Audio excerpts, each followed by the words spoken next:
Hi there, this is Todd. It's a Friday afternoon, and I am very glad that you have joined me again. I hope you're taking advantage of all the resources that we provide, whether it's podcasts or Facebook posts or these videos. And Joe and I and the rest of our team are really glad that you're a part of the VOMP family, the VO Marketing Pro family. Well, a while back, I actually did it in a video. I talked about my numbers for 2020. And I entitled the video, I Want to Work. I Want to Work. It was just an encouragement and a challenge to you and the voiceover community to not be overly picky about having to make a certain amount of money per job, or having a standard where you were having to turn work down, or clients were having to turn you down because you were, in their minds, overpriced. Now, for me, I want to stay busy. I want to work. And I have in my mind an amount that I want to make every year, and how much I want to make each month, and how much I want to make each week, and what I want to make each day. And to a certain degree, it doesn't matter how I get there. Now, some of you may want to charge industry standards, union standards, or some other pricing guide. And that's fine because, as I say, your business is none of my business. Of course, unless you ask me. And in this video, I just want to talk about the fact that not only do I want to work, and I'm flexible oftentimes when it comes to what people are offering in their VO budgets. I can change per client. I can change even with clients that I have. And those budgets can go up and down depending on what the end client is and what they have to pay. But I certainly want to work, but I also want to get paid when I do the work. And those are two very important foundational things when it comes to running a business. And that's what we're doing. We're running a business. So you've got to work so you can get paid. And then, of course, you want to make sure you collect that money. You want to work and you want to get paid. So here are a few numbers just to think about, and then some things to think about as far as getting paid.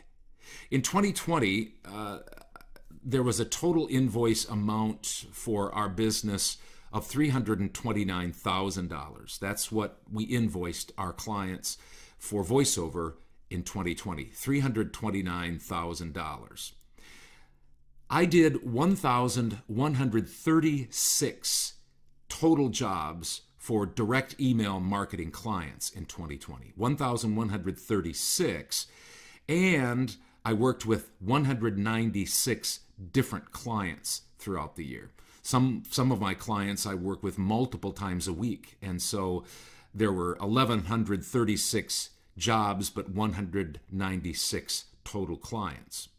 Okay, so with those numbers in mind, we did $329,000 in business.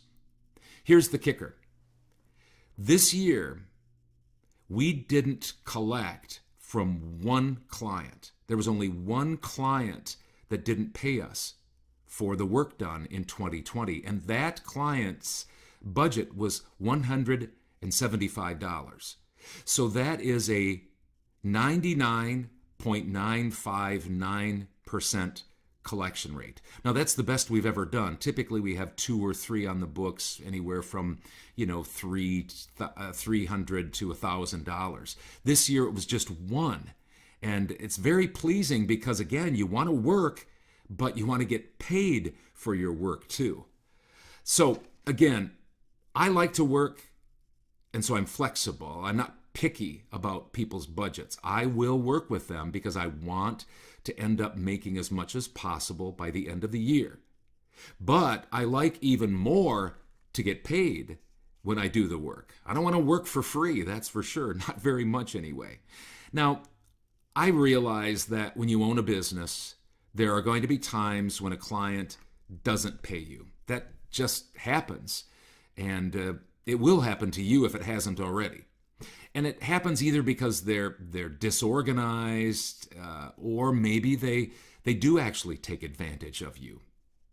I just haven't found that many scoundrels out there who are trying to stiff people. That happens, once in a while. Sometimes people go out of business, or unfortunately, back a few years ago, one man passed away, and of course, obviously, he wasn't going to pay me, and I didn't expect that, or I didn't expect that from anybody in his family. But I don't want to not get paid if I can at all help that. So, just some words of advice, and these are free, so take them or leave them. My financial assistant does a few things that keep our collection rate at an extremely high rate, well over 99%.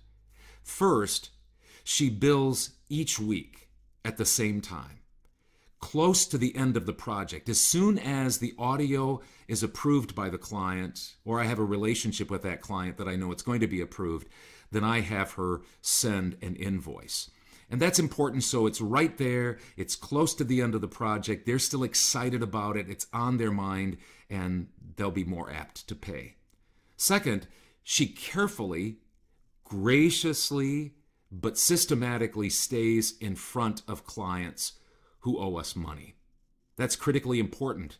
It's something that I know isn't the most fun, especially if you're kind of a one-person show. You're trying to wear a lot of hats. Collecting money and being organized, that's not always fun, but you want to do the work and you want to get paid. So carefully, graciously, systematically stay in front of clients so that you'll be on their minds. And most people are honest. They just forget or get disorganized or busy. And so it's fine to remind them. Do it in a gracious way. And this kind of ties in with this third point, is my financial assistant just remembers that these people are human beings and that they're the people that pay our bills. They feed our family. They keep the lights on. And so she isn't offensive or aggressive, and she oftentimes works with them. She and I have talked about that. And sometimes she'll call them or she'll email them and say, hey, I see that it's been 45 days.